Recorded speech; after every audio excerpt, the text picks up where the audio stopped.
जय सिया राम सभी को। आज हम आए महाराज जी के पास सत्संग चर्चा के लिए, जिसमें महाराज जी एक योगिक क्रिया के बारे में बताएंगे। तो चलिए महाराज जी के पास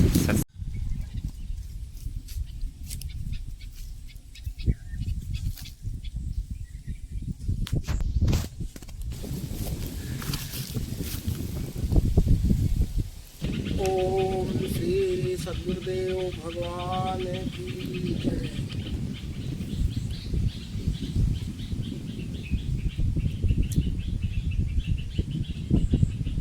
देखिए, जब किसी साधक को परमात्मा की जानने की जिज्ञासु होता है, परमात्मा को जानना चाहता है, तो वो इधर उधर भटकता है। जिस प्रकार से मृगा जल के लिए चारों तरफ घूमता है, उसको जैसे गंदा भी मिल जाए, अच्छा भी मिल जाए, जैसा मिल जाता है उसको पीता है। इसी प्रकार से जो हम सब मृगा हैं, परमात्मा को जानना रूपी पानी है, पाना रूपी पानी है। किसी किसी पुण्यात्मा के अंतःकरण में वो जागृत होता है कि परमात्मा हमें मिले। तब वो शास्त्र पढ़ता है, वेद अध्ययन करता है। उसमें उसको मिलता है कि किसी ऐसे महापुरुष के पास जाएं जो उस क्रिया को जानता है। जैसे किसी व्यक्ति को पेटी बजाना सीखना है, जो पेटी बजाने वाला है वो पेटी बजाने के पास जाएगा, तो वो धीरे धीरे करके उसको सरगम बताएगा, राग बताएगा। तब जाकर कि वो कहीं अभ्यास के द्वारा, लगन के द्वारा जाके वो जान पाता है, सीख पाता है। इसी प्रकार से परमात्मा का एक भजन करना भी एक कला है। जब हम को साधना करना है तो ऐसी जगह जाते हैं जो महात्मा लोग उस तत्व को पा चुके हैं। वहाँ जाके हम ये पूछते हैं, प्रभु आप जिस आनंद में डूबे हैं, उस आनंद का थोड़ा भी हमको भी आप पान करवा दें। जो अच्छे उत्तम महापुरुष होते हैं वो कैसे होते हैं? जिस प्रकार नारियल होता है, नारियल के ऊपर छुकला होता है, छुकला के डोकलिया होती है। डोकलिया आप लोग क्या बोलते हैं उसको, जो कड़ा होता है ना, कड़ा। फिर उसके अंदर वो मुलायम चीज होती है जिसको गरी बोलते हैं, गिरी। इसी प्रकार से जब व्यक्ति जाता है, साधक नहीं वो व्यक्ति है, जब वो जाता है तो प्रार्थना करता है, प्रभु जिस आनंद में आप डूबे हैं उस आनंद की प्राप्ति हमको भी करवा दीजिए। तो वो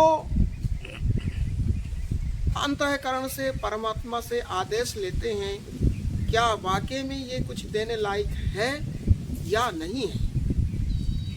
जो उनको अंतःकरण से अनुभूति होती है, इसको आगे उठाना है कि नहीं उठाना है, ये उठ पाएगा, किसको साधना करना है, किसको भी सेवा में लगाना है, इसको वापस कर देना, इसके पाप अभी ज़्यादा हैं इसको वापस कर दो, या ये इसके कुछ भी नहीं, अब इसको आप सेवा में लगाइए। जो अंतःकरण से ऐसे महापुरुष के प्रेरणा हो जाती है, प्रेरणा होती है। परमात्मा स्वतः आत्मा रूप में उसको गाइड करते हैं। जैसे आत्मा रूपी कृष्ण अनुराग रूपी अर्जुन को हमेशा ये गाइड करते रहते थे। इसी तरह से जो महापुरुष होते हैं वो एक गाइड अंतःकरण में उनके जो बैठे होते हैं वो गाइड करते हैं कि ऐसे इसके साथ करो। तो जिसके पास पुण्य नहीं है, जिसके पास पुरुषार्थ नहीं है, जिसके पास जानकारी नहीं है, उसके लिए सेवा। प्रथम भक्ति संतन कर संगा, संतों का सानिध्य करने से उसके आगे प्रक्रियाएं चालू होती हैं। जब उसके लगा देते हैं। लेकिन कोई कोई ऐसे व्यक्ति होते हैं जिसके पूर्व काल की कुछ साधना होती है। जैसे प्रत्येक बच्चा स्कूल जाता है, लेकिन छटनी होते होते उत्तम जो होगा वही तो कलेक्टर बनेगा। इसी प्रकार से जब महापुरुष होते हैं वो देख लेते कि वाकई में ये देने लायक है। जैसे कहते ना कि आप होनहार बच्चे को कोई चीज़ संभलाएंगे तो बढ़ जाएगा, लेकिन जो अनपढ़ होगा नहीं, जो मतलब कि गमाऊ पूत होगा, उसको आप करोड़ों रुपये देंगे तो 1 महीना में खा पी के बैठेगा, है ना। इसी तरह से जो महापुरुष होते हैं उनके सानिध्य वो देख लेते हैं कि वाकई में देने लायक है कि नहीं। देने लायक होता है तब उसको बैठा करके समझाते हैं कि देखो साधना करो। साधना कैसे करें? तो 4 वाणियाँ हैं, वैखरी, मध्यमा, पश्यंती, परा।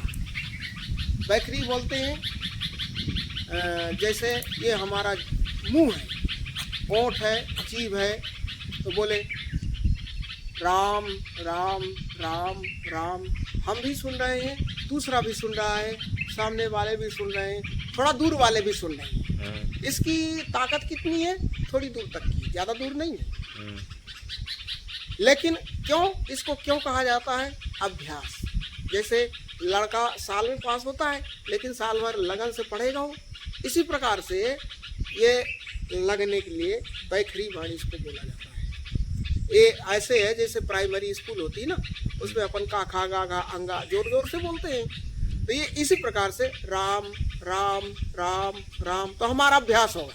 ऐसे कहते हैं करत करत अभ्यास जड़मत हो तो सुजान, रसरी आवत जात सिल पर परत निशान। जब हम किसी चीज़ का बार बार अभ्यास करेंगे तो हमारी इतनी पावर नहीं है कि हम मन को रोक सकें, इतना पावर नहीं है कि हम गुरु चरणों में ध्यान में लगा सकें, इतना पावर नहीं है कि हम निरंतर नाम जाप कर सकें। लेकिन जब हम वैखरी वाणी से नहीं लग पाएंगे तो, लेकिन आवाज़ निकलेगी तो हम खुद तो सुन पाएंगे। ये हुई वैखरी वाणी। फिर जब वो साधक की थोड़ी प्रगति होती है तो लगता है वैखरी मध्यमा, वो जीभ हले ओठ हले लेकिन आवाज़ न निकले। क्यों? उससे जो है बारीक हो चुका है, तो वो आसपास के देख सकते हैं कि हाँ कुछ कर रहा है, जाप कर रहा है, क्या कर रहे हैं क्या नहीं कर रहे। इस तरह से जब उसकी फिर वैखरी मध्यमा जागृत हो जाती है, उसकी निरंतर होने लगता है, तब फिर वो पश्य का मतलब होता है जैसे हम संकल्प करते हैं, हम यहाँ बैठे और हम नारगढ़ में जलेबी खा रहे हैं, या फलाने व्यक्ति से बात कर रहे हैं, या हम सोच रहे हैं यार उसको हम जाके कूटेंगे, बात करते हैं ना।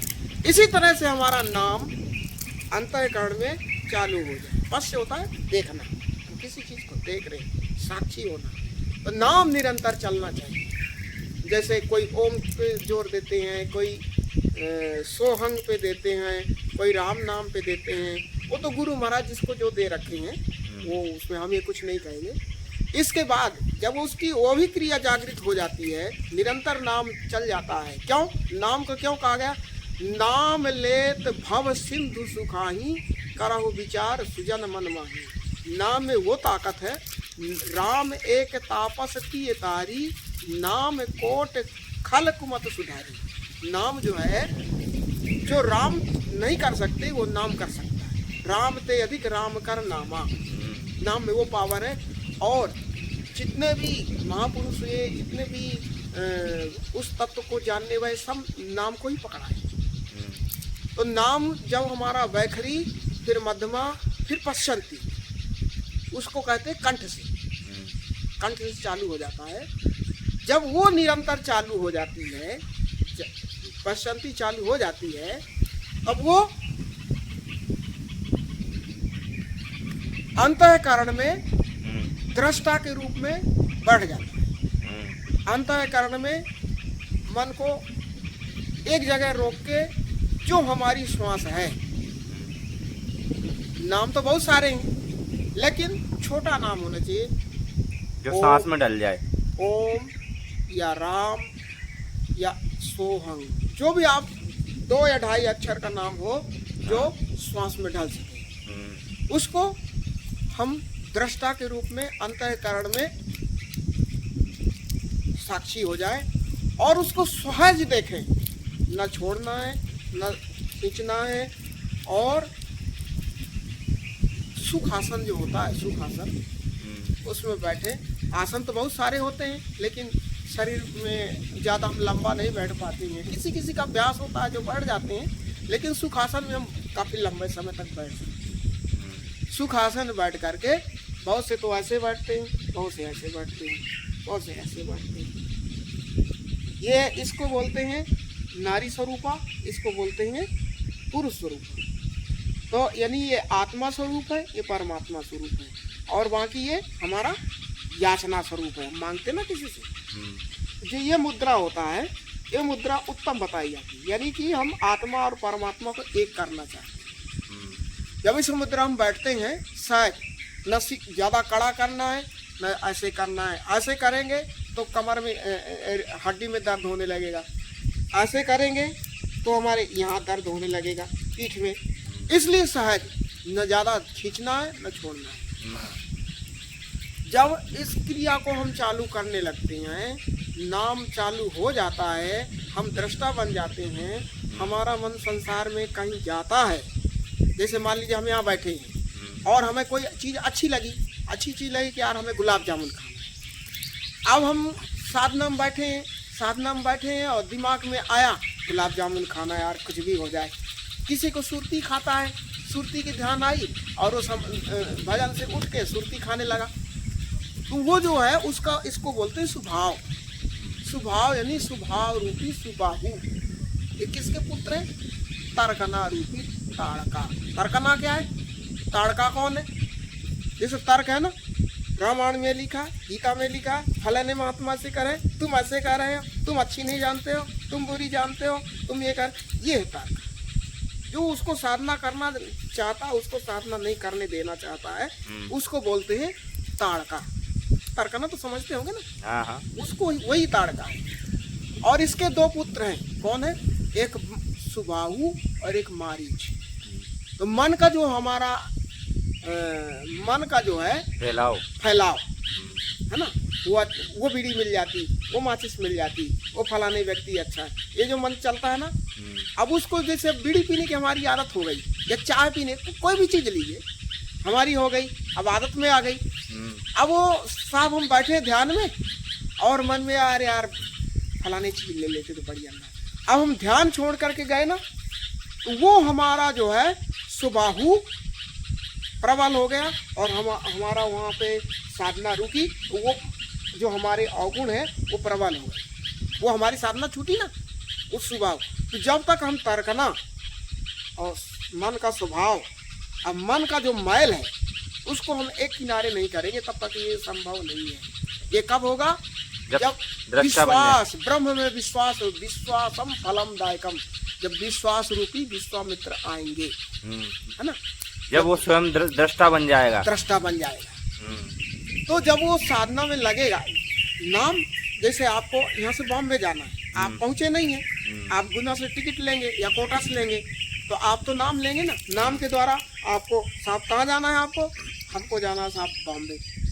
तो इतने बजे की ट्रेन में, इतने बजे की फलाने ट्रेन में, फलाने डब्बा में, फलाने सीट में आपका रिजर्वेशन है। हमेशा साधक साक्षी में कैसे रहे, दृष्टा भाव में कैसे रहे, तो इसके बारे में थोड़ा सा बताएं। निरंतर 24 घंटा दृष्टा, हाँ, दृष्टा में रहे 24 घंटा। दृष्टा का मतलब होता है मन हमारा एक जगह केंद्रित रहे।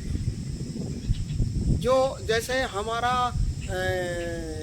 कोई बिंदु है, बिंदु में जैसे आया है, कृष्ण भगवान स्वयं बोले हैं कि जो हमारा नाक का ऊपरी हिस्सा है उसको हम निरंतर देखें।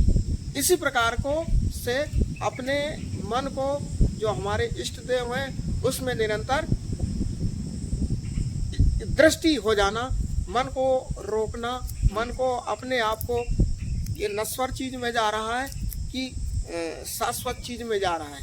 नश्वर की चीज कहीं जा रहा है, जैसे हम क्या नाम से हमारा मन कहीं जाता है 5 तत्वों में वहाँ से नश्वरता दिखा करके खींच करके और उस चीज़ में हम लगाएं जो हमारा इष्ट है। जो हम जैसे मन हमारा गया वहाँ जा करके हम उसको असत्यता दिखा के और अपने जो हम अंतःकरण में ध्यान करते हैं वहाँ पे गुरु महाराज से प्रार्थना करें, प्रभु हमसे गलती हो गई, मन से गलती हो गई आपके चरणों में। वो तुरंत गुरु महाराज के चरणों का या गुरु महाराज का या जिनका आप ध्यान करते हैं उनको आप ध्यान कीजिए।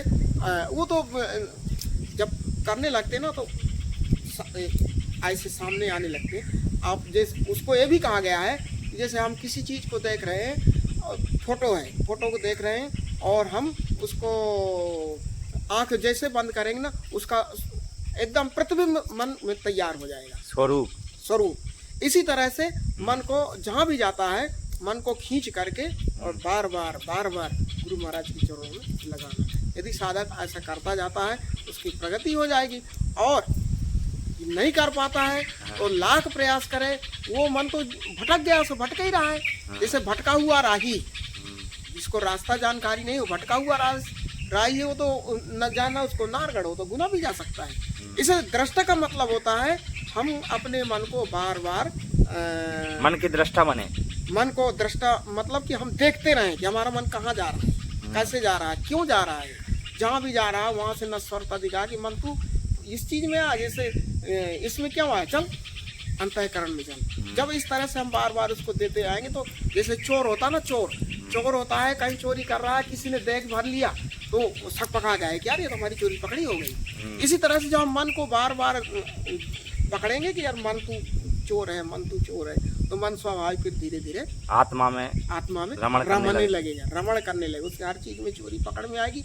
और शाम को बैठ करके ये विचार करे कि हमने माया के लिए कितना टाइम दिया और परमात्मा को हमने कितना स्मरण किया।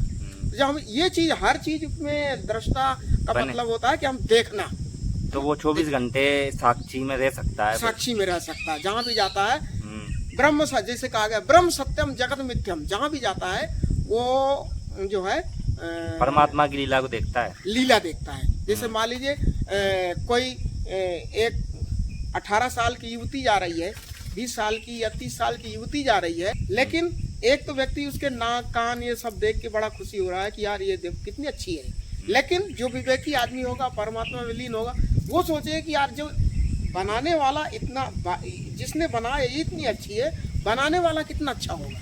ये ज्ञान दृष्टि है, ये ज्ञान दृष्टि है। तो मन को हर चीज से खींच के और उसमें उसी चीज में ले जाना है, उसी चीज में जहाँ भी जाए वहां से खींच के उसी में लाना है। इसी को दृष्टा बोलते हैं हमारे विचार के अनुसार। हाँ। अलग अलग संतों के अलग अलग मत उस पर अपन नहीं, जो हमारा सोच है, हमारा जो थ्योरी है, शैली है, उस पर आधार। हाँ, आपने ये बताया है कि ये मन जैसे ही निर्मल होगा, हाँ, और ज्ञान और विवेक द्वारा जब इसकी रगड़ लगेगी तो ये हमेशा साक्षी में और दृष्टा भाव में रह सकता है, रह सकता है। बाकी और कोई इसका उपाय नहीं।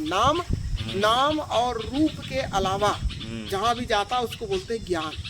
ज्ञान के द्वारा हम मन को बार बार देखते रहें, खींचे लाएं इसको दृष्टा। जैसे आप कहते ना हम देख रहे हैं, ये फलाने आदमी बैठा है, क्या चोरी करेगा, वो जा ही नहीं सकता। इसी प्रकार से हम मन जहाँ भी जाता है वहाँ से उस चीज़ से नश्वरता दिखा करके और वो जो सार तत्व है, आत्मा है, उसमें लाके हम